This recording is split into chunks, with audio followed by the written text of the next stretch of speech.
the end, the Lord won that argument.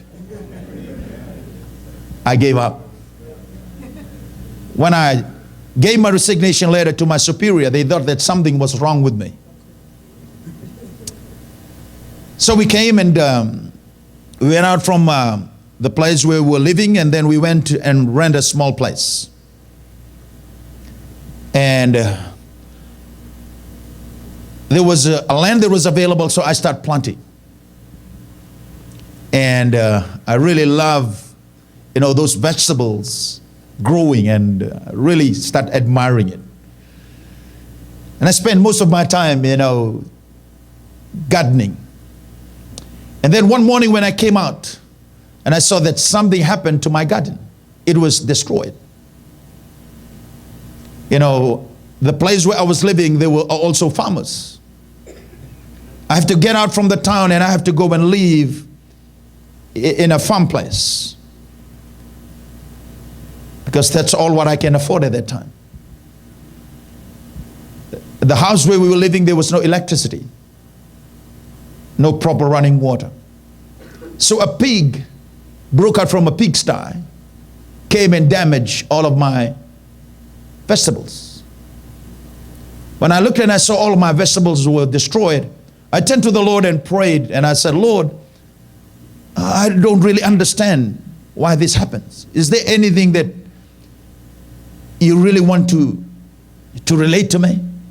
The Lord spoke to me very clearly that morning, and He said, son, I called you out from your work not to be so involved with what you are doing, because I called you out from your work to take my word to the nation. I turned to the Lord and I said, Lord, but I have a family. I have to take care of my family. And the Lord spoke to me and said, son, that's not your problem. That's my problem. Wow. Your problem is to take my word to the nation. And I can still remember that day when the Lord promised me that He said, when you obey my word, my promise to you that I will be everything to you. I came and met with my wife and told her what the experience that I had that morning. And I said, how much money do we have? She turned to me and said, well, I can tell you it's only 6 cents. It was all the money that we have. And she packed up my clothes, and I went to the bus station not knowing what will happen. And but the word that was coming into my heart, it was ringing in my ears so clearly. Take my word to the nations. Take my word to the nation.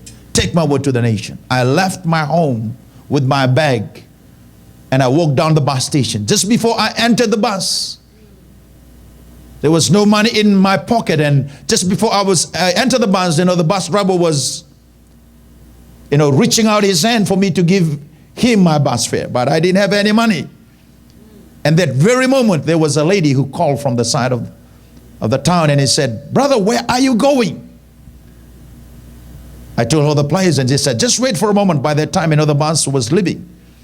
And she ran as fast as she could, and she opened her purse, and she gave me the first $10 note. I have no time to thank her, because the bus was moving. I gave the $10 note to the bus driver for my bus fare. I went and stopped over in a small town, spent the night there. Early morning, I start to walk. I start to walk from village to village. I was walking until my shoes starts to wear out. And I always bring wires and try to connect it together. And when I stop in a village, I start to preach the gospel. And the word of the Lord was coming so clearly, take my word to the nations. Go and preach the gospel to everyone. And I start to realize that I have to accept the Great Commission as a responsibility. I start to realize that, the Great Commission is not an option. For you to wear a blue dress or a white dress, that's an option. For you to go to Los Angeles either by plane or by road, that's an option. But for you to eat and drink and breathe, that's not an option. You need it, because without it you will die.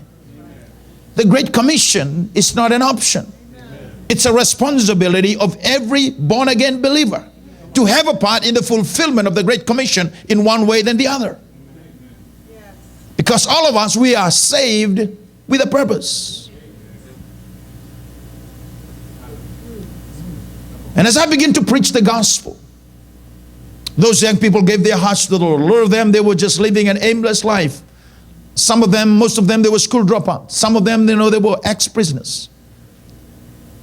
And when I left those village, those young people followed me, and I began to disciple them on the road. To the amazement, and after 3 weeks later, I arrived back home, and to the amazement of my wife, there was this young people that was following me.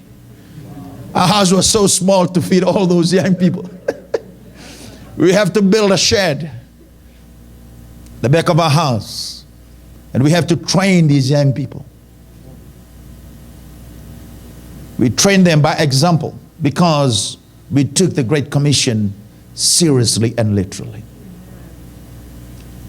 And one day as we were praying, thinking about the Great Commission, thinking of the words of Jesus when he said, go into all the world and preach the gospel to everyone. Go and make disciples of all nations. Then we said, we have to take the gospel to the whole nation. That every man, every boy, every girl in this nation have the right to hear the gospel. So the Lord gave us a very simple plan for us to reach the nation. And the plan was this, and that is for us to take the gospel to every home in the nation of Fiji.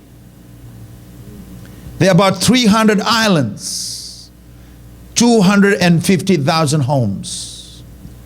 Those young people made a commitment that none of them will have a boyfriend or girlfriend until the last home is reached with the gospel. That was a very good motivation.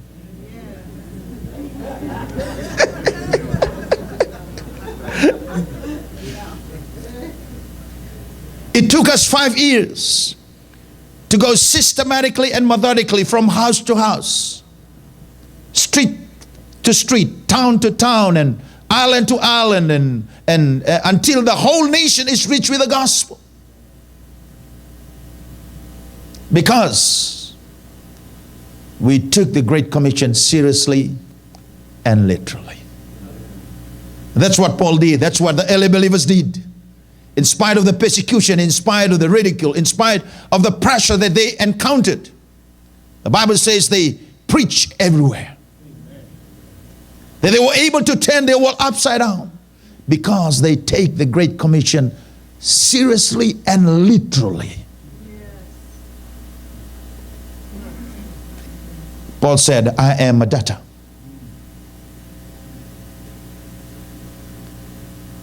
I remember when we started the church and we were still meeting in a theater. And one night I came. And this is what I always do. I always come and pray. Pray for the service and pray for the city. And one night I came and I stopped there beside the theater. And I just stood there and I knelt down.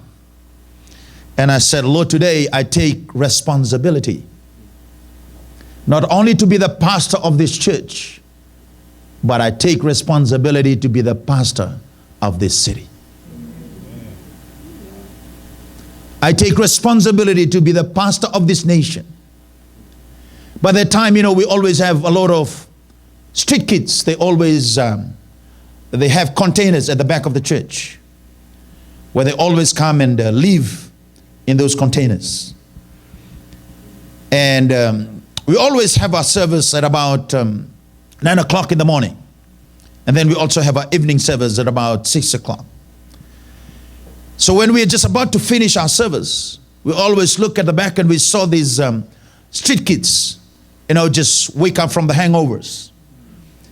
And so we start to restructure, our services so that we are able, to reach out to those people. We always start our service at about 10 o'clock. Sorry, 10 o'clock. Then we finish up at about 12 o'clock.